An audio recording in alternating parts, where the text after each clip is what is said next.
In last session, we discussed about variables and constants, how to declare a variable and how to declare a constant, and also how to initialize a variable. What do you mean by a variable, constant, everything we have discussed in the last session. So, today in this session, we will try to understand input output statement. Basically, it is very core component or important component or a part, we can say, in a programming, because whenever we want to process something, we need some data. That data we will try to give in the form of input, and also once it process the data, it will just give back to the user in the form of output. So, what are the different input output statements, and with respect to the input output, to get the input or to give the output, what are the different functions here we are going to use in C programming. Everything we will try to discuss here one by one. Basically, in C language, input output statements are available as C compiler functions. It is a part of our libraries, which will be part of our compiler, C compiler. All these functions are the collectively, whatever the different input as well as output functions, collectively we call it as standard input output library functions. Because so both input, the functions which are belonging to get the input, and which are relatively useful for output, both are collectively we call it as a library, input output library functions. Here IO stands for input and output for different inputting and outputting statements. Right. So, what are the different inputting and outputting statements? Maybe while discussing with those functions, we will try to understand.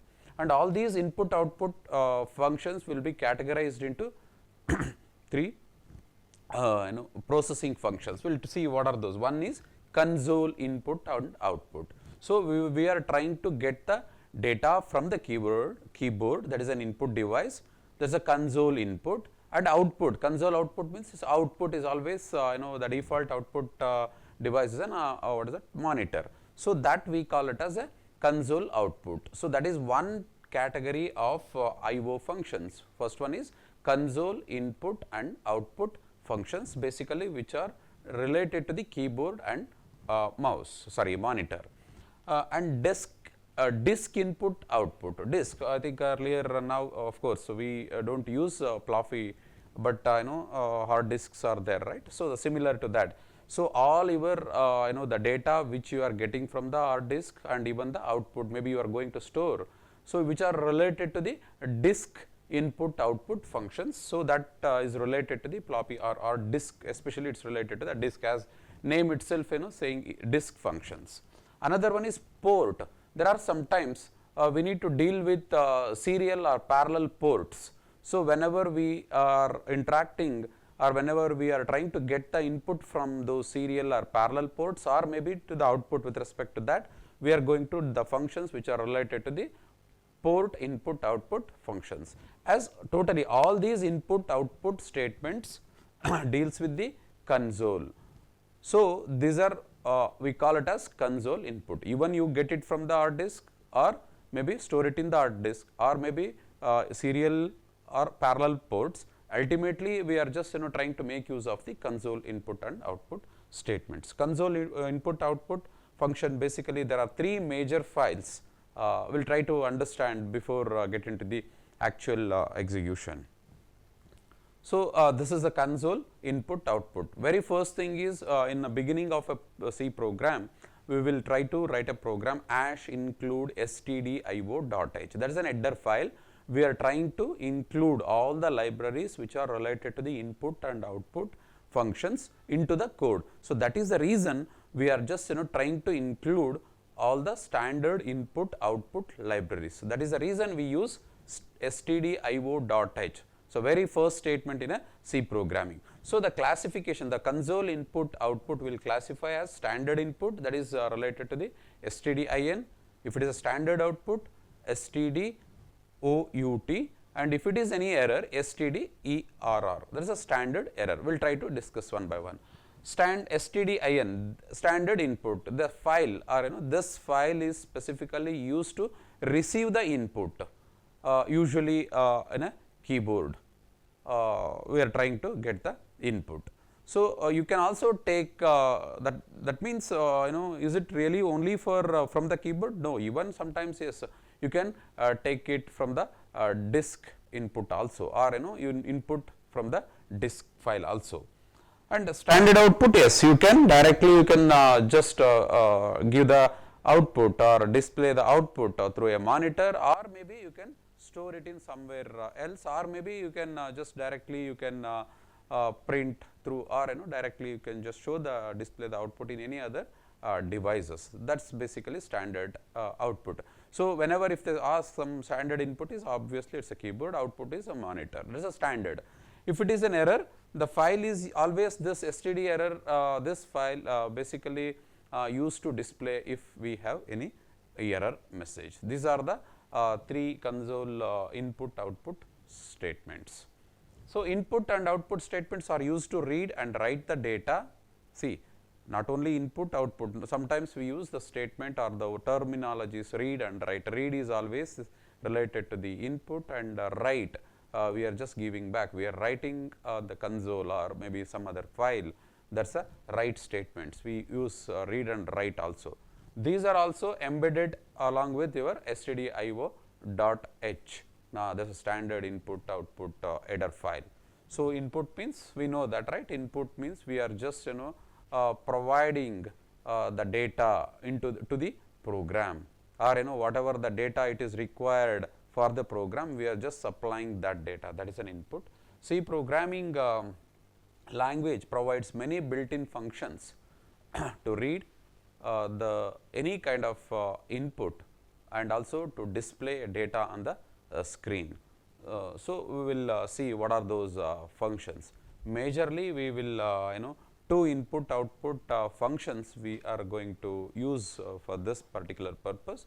So, that is like unformatted input output functions and formatted. We will see what is format. Name itself saying input, both are related to the input and output, but there is a one category of functions which are related to the unformatted. There is no format at all, and another category is format. So, we are just reading the data or writing the data in a formatted way.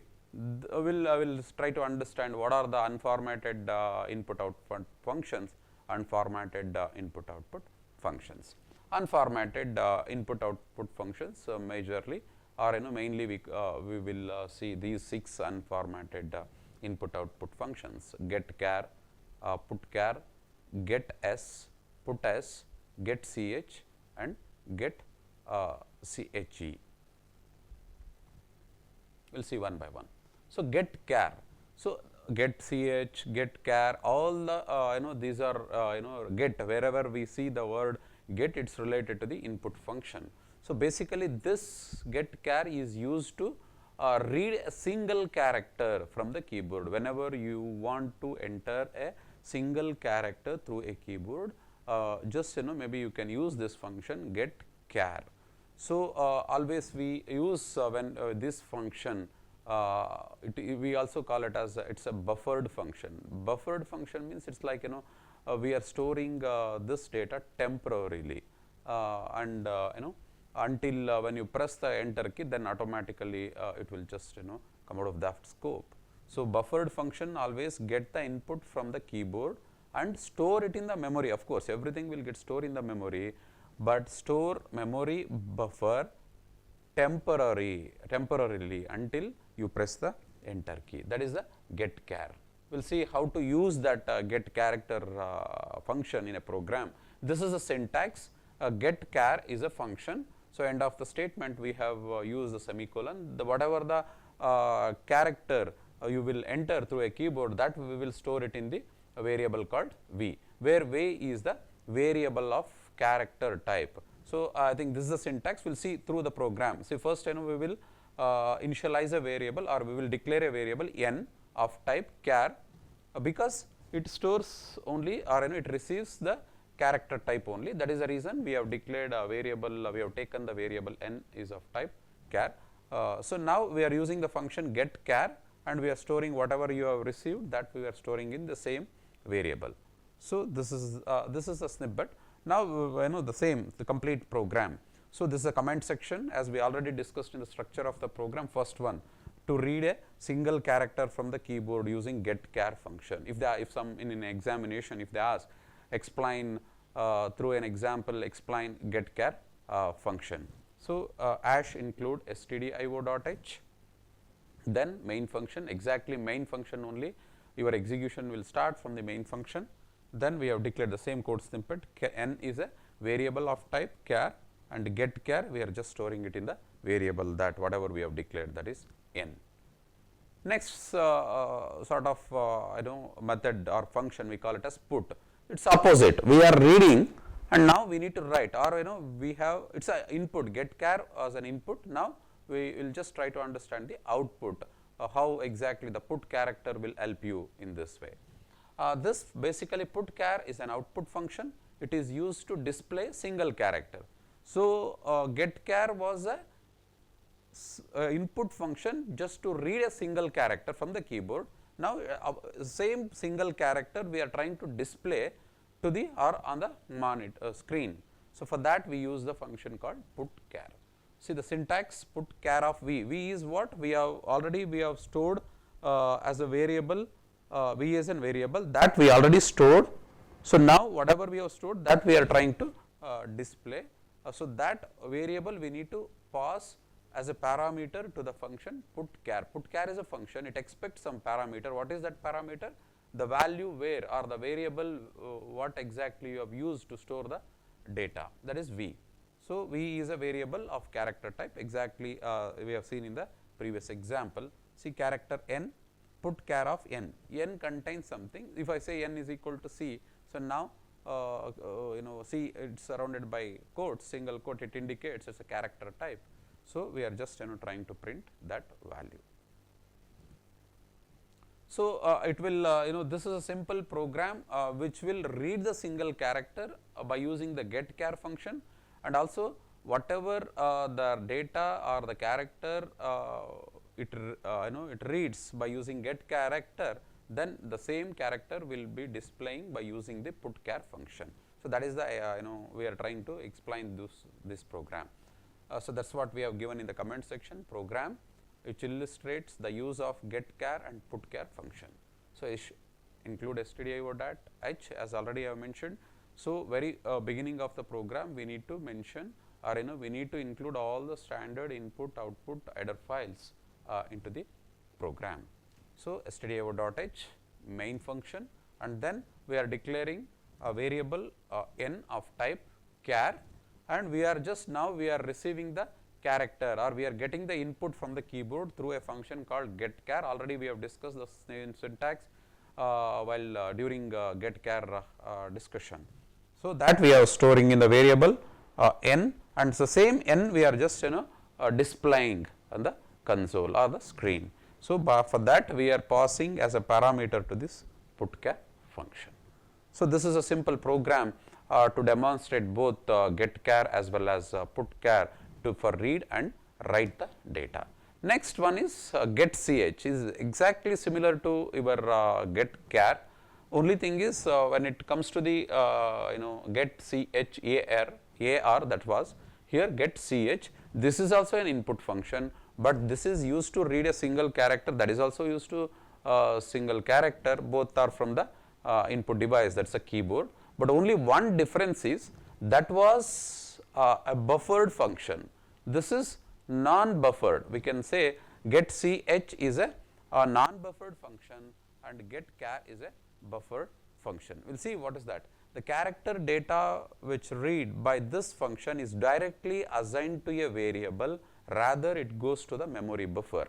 See, whenever we talk about getChar was a buffered function, usually what happens, whenever you receive the data, directly it goes to the buffered location, buffer, or with respect to the memory, it goes, it's a buffer means always temporarily, it go to that particular location. But in this getch, directly it will assign to a variable rather than it goes to the memory buffer. That is the another difference with respect to the memory structure. So, getch as well as getChar. So, the character data is directly assigned to a variable without the need of enter key. So in get char, so if suppose if you have used get char, always it expects the action, or the it expects the someone, or user has to hit the enter key, because it use the buffered location in the memory. But here get ch, no need to use that, because it directly stores into the variable. That is a major difference. So another use of this function is to maintain the output on the screen till you have not pressed the enter key. So there is another what is that use of this get ch. Another use of this function is to maintain the output. It will always it displays the output on the screen. So till you not press the enter key. Once you press, of course, so it will just go out, but till that it will just display on the screen. That is another advantage or use of this particular function. See the syntax, same syntax, just instead of ch get char, we use get ch. Same statement, termination statement, it is a semicolon, and we are storing the value into the variable called v. Of course, here also it's a v is a character type.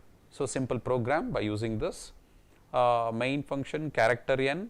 So enter the character. We are just put s. See, we will try to understand this. Put s. Put s is another function we have already discussed. It's unformatted output input output function. Put s is also one of that. So put s, it is just whatever the data you have given, you have passed between this parenthesis, it will just put on the screen as it is. So here put s expects a string, that is a function. We within the double quote we have, it's exactly similar to your printf. Enter the char. Now see, this is the output after execution. Enter the char, because we have given enter the char in this put s function. Now we use function get ch. That means we are expecting the character from the keyboard or from the console. So once you enter the character through a keyboard, that will be stored in the n. Now char is, it is just again we are using the put s function. Again it will be used to display the same char is. See, and again put char. See, put s and put char. Here are two different functions. Put s is entire string. Now I have only one character, because since I have used here get ch. Get ch means it will read only one particular character. So it will be the same character will be just displaying by using the put char of n. N is the variable where we have stored the data, that will be used or passed as a parameter for the put char. So got the difference. Put s is for string, put char is for un character. So I'm get ch, whatever you have displayed, that will be on the screen. See, it will be end char is L. I have entered L, character L, it will be displayed. So now here get char, get ch, and then we have used put s, put char, and also get ch. These are the different functions we have seen. And now we will try to understand. So far whatever we have seen, it's an unformatted. So usually most of the time in C programming we use only the scanf, printf, because it's a formatted however we want.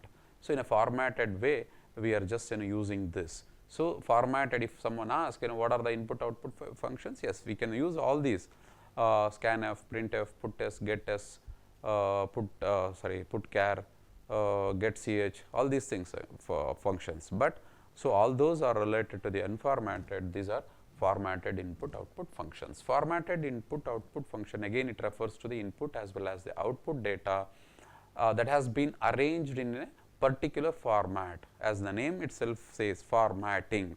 So it will be displayed or it will be arranged in a particular format. So with respect to this, we are mainly two functions here in scanf and printf. Scanf is for read and printf is for write.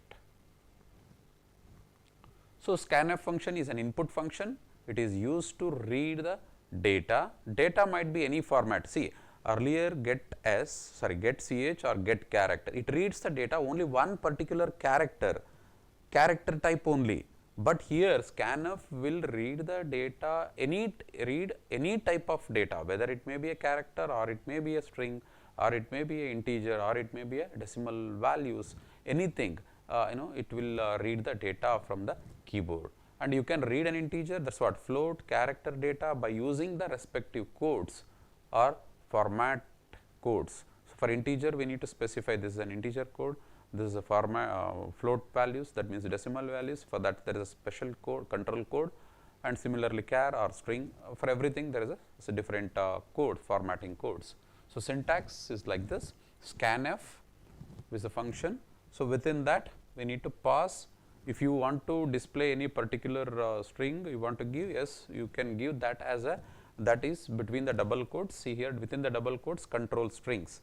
Once you use the control strings, then you need to use the comma, close the quotes and comma, then you specify the arguments. What are the arguments you are just reading from the keyboard, or you can use like this, control string ampersand v1, 2, 3. So, ampersand, that is always we use along with the scanf just to read that value.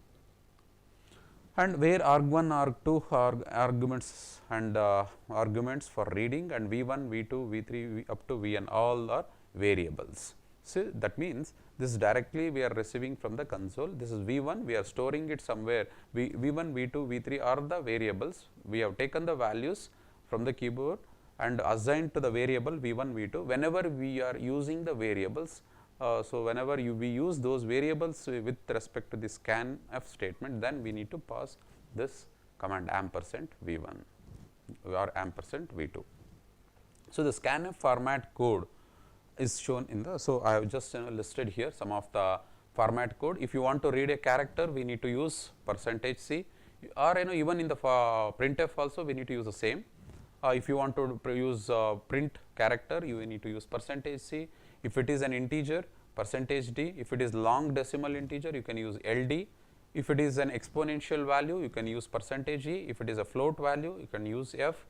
Or double precision, if you have, you can use lf. If it is double float value, you can use g, and h if you want to use read short integer. So, these are the different formatting codes. I, again, to read an integer with decimal or octal, hexadecimal, and if it is octal integers only, you can use O. If it is x, it is an hexadecimal.